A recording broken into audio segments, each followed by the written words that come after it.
สาธุสาธุสาธุสาธุสาธุ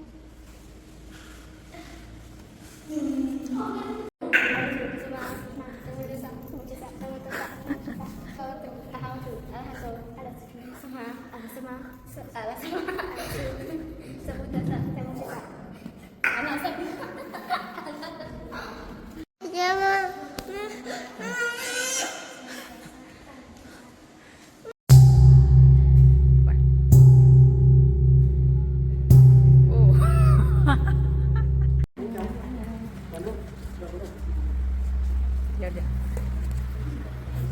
ไอ้เค้กไม่ได้กินข้าวคุณตัว สามบาทด้วยที่ฐานดังๆแน่ปล่อยหลังยิ่งเก่งปล่อยหลังยิ่งเก่งหลัง ดิเอาไปไหมมาไปมา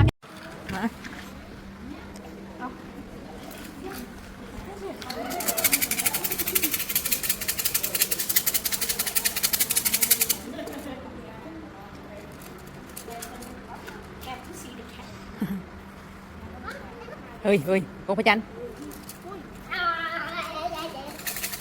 ได้กระเป๋าเจ้าตัวนี้ให้ไปพายอีกเลยไปดูรถตัวจะเอาไปรถตัวจะไปพายลงมาตัว ตอนเอาไว้ตอนต้องจับอ่ะตอนนั้นเขาจะได้จับไป เบอร์ยัง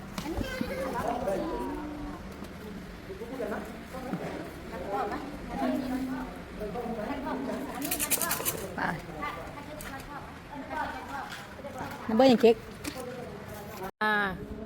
โอเคkita makanเอามันเป็นไปไหน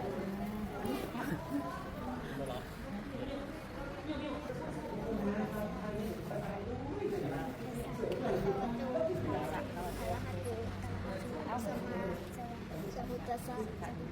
นะโมตัสสะอะระหะโตมา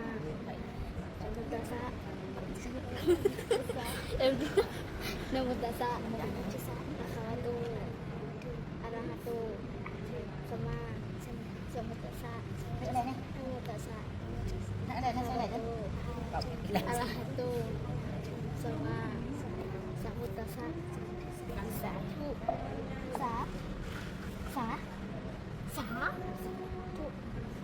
าธุ สาธุ